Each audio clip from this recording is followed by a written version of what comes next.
दीगर सियासी मामलात पे गुफ्तगू करते हैं। ईद के बाद क्या होने जा रहा है अभी तक क्लियर नहीं हो पा रहा।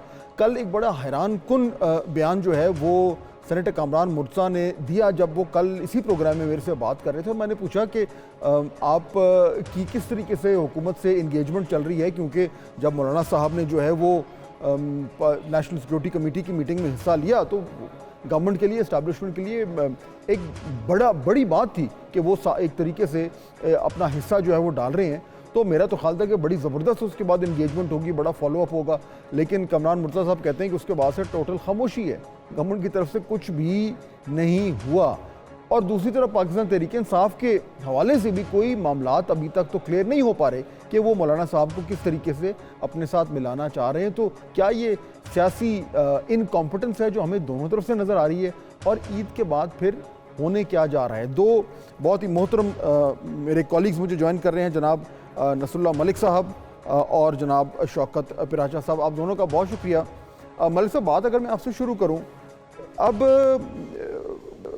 मौलाना साहब की बड़ी इंटरेस्टिंग पोजीशन हो गई है, क्योंकि वो दहशतगर्दी का जो सारी पॉलिसी बननी है उसके लिए भी बड़े इंपॉर्टेंट हैं। कल को अगर पीटीआई ने हिस्सा डालना है उसमें तो मौलाना साहब का वहाँ पे होना बहुत मैटर करता है, और पीटीआई ने अगर एहतजाज करना है तो मौलाना साहब के बगैर उसका कोई वैल्यू नहीं होगी।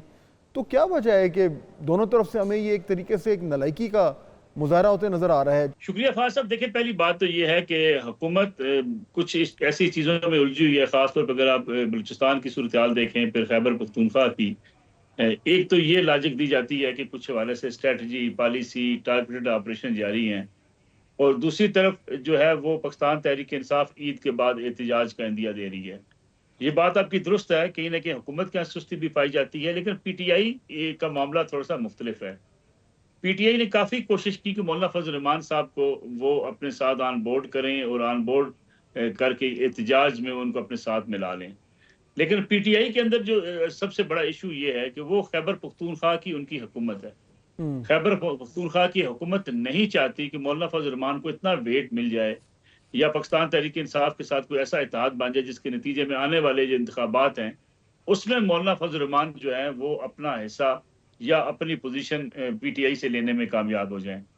क्योंकि मौलाना फजल रहमान किसी सूरत भी सड़कों पर आकर अपने कारकुनों को सड़कों पर नहीं लाएंगे जब तक कि पाकिस्तान तहरीक इंसाफ उनके साथ ये कमिटमेंट नहीं करती कि आने वाले इंतखाबात में या सियासी मामलात में या वहाँ इस वक्त हुकूमती मामलात में मौलाना फजल रहमान उससे कैसे मुस्तफीद हो सकते हैं।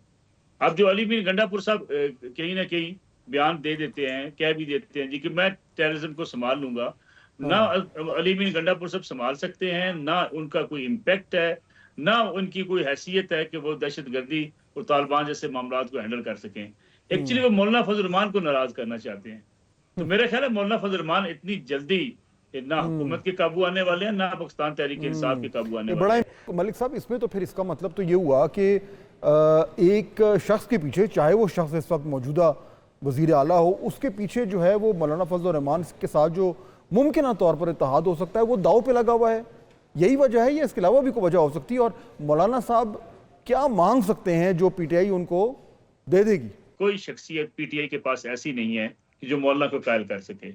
मौलाना एक बड़े मुदब्बर किस्म के सियासतदान है, उन्होंने हर हुकूमत को देखा हुआ है। अब जब भी बातचीत ये मौलाना से करने जाते हैं, इनके पास कोई ऐसा लॉजिक या जवाब नहीं। जो प्रेशर बात कर रहे हैं कि वो गारंटी देने को तैयार हैं, लेकिन गारंटी में भी रुकावटें हैं। मौलाना इस बात में भी बिलीव करने को तैयार नहीं होते भाई इनकी गारंटीज को। इन्होंने कई लोगों से गारंटी दी कि हम उनको जो है वो इलेक्शन में अकोमोडेट करेंगे, लेकिन बाद में नहीं किया। फिर पीटीआई की जो कन्फ्लिक्ट है खैबर पख्तूनख्वा के अंदर, देखिए इस हद तक तकसीम है कि आतिफ खान साहब या तैमूर झगड़ा साहब को जो हराया गया, उसमें तो वो इल्जाम लगाते हैं कि मेरी अपनी पार्टी के लोग मिले हुए थे, उन्होंने मुझे इलेक्शन में हरवाया इसलिए कि मैं वज़ीर आला का उम्मीदवार न बन सकूं। आतिफ खान साहब को सूबाई असम्बली का इलेक्शन ही लड़ने दिया गया कि वो कहीं वहां पे सूबाई वजारत आला के उम्मीदवार ना बन जाए। तो ये बड़ा एक कन्फ्लिक्ट है, और बिल्कुल ठीक बात कह रहे हैं प्राचार्य साहब, अपना हल्का छोड़ के अली मीर गंडापुर साहब कहाँ जाएंगे। फिर अली मीर गंडापुर साहब पीटीआई से पहले भी उनका खानदान सियासत कर रहा था। मैं आखिरी जुमला कह दूं, मौलाना फजल रहमान साहब से एक दफा लाहौर में किसी ने पूछा कि मौलाना आप हर हुकूमत में शामिल हो जाते हैं, आपकी क्या सियासत है? उन्होंने कहा यही तो सियासत है, मैं इलेक्शन में हिस्सा क्यों लेता हूँ? हुकूमत में जाने के लिए, अवाम के काम करने के लिए, अपने मसाइल हल करने के लिए, अपने हल्के बनाने के लिए।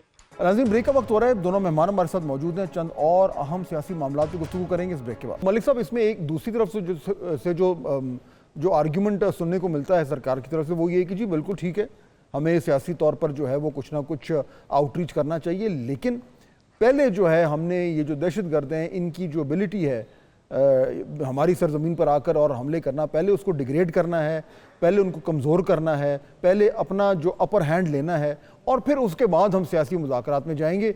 इस वक्त सियासी मुज़ाकरात में जाना जो है उसकी टाइमिंग ठीक नहीं है। ये आर्ग्यूमेंट गवर्नमेंट की तरफ से दिया जा रहा है। तो देखिए, मेरे ख्याल में ये आर्गुमेंट ठीक है। जो दहशत गर्दी करे, जो बंदूक उठा ले, जो मासूम लोगों की जानों के पीछे पड़ जाए, आप उससे क्या फौरी आके आपसे मुज़ाकरात करें, वो कभी मुज़ाकरात नहीं करता। आप पहले उसकी दहशत गर्दी का रास्ता रोकते हैं, आप उसको जो है बंदूक उसके छुड़वाते हैं, फिर अगर कहीं उसके कुछ ग्रीवेंसेस होते हैं या कोई बातचीत होती है तो चलें किसी को अकोमोडेट करना पड़ता है तो आप करते हैं। माजी में भी ये हुआ, जिन लोगों ने हथियार फेंके सियासत ने उनके साथ मुज़ाकरात किए। अब उन लोगों के साथ मुज़ाकरात कैसे हो सकते हैं कि जो आपकी जाफर एक्सप्रेस के जो है मुसाफिरों को यरमाद बना लें, उनको कत्ल कर दें, जो आपके बच्चों को अगवा करें, जो मजदूरों को अगवा करके मार दें। अब उनके साथ आप क्या कहेंगे जी हमारे बच्चों को मत मारें। लेकिन मलिक साहब, वो लोग मेरी जो गुजारिश हथियार है, नहीं उठा रहे, जो लोग हथियार नहीं उठा रहे, मैं जो हथियार नहीं उठा रहे, ये बड़ी हाँ। कम्प्लेक्स फासब सूरत हाल है। आप भी प्रत्यक्ष साहब मुझसे ज्यादा बेहतर जानते हैं। ये जो मैं कुछ नाम नहीं लेना चाहता था, लेकिन चले ले लेते हैं। अख्तर मैंगल साहब हो गए, अचक जई साहब हो गए, हमारे बड़े काबिल एहतराम हैं। माजी में जब भी ये हुकूमतों का हिस्सा बनते रहे, जो ये डील्स करते रहे, इवन इमरान खान साहब के साथ जब अख्तर मैंगल साहब ने साथ दिया था, खान साहब से कोई बंदा पूछे उस वक्त डिमांड्स क्या थी अख्तर मैंगल साहब की, जाती कितनी डिमांड्स थी और सूबे के लिए कितनी डिमांड्स थी।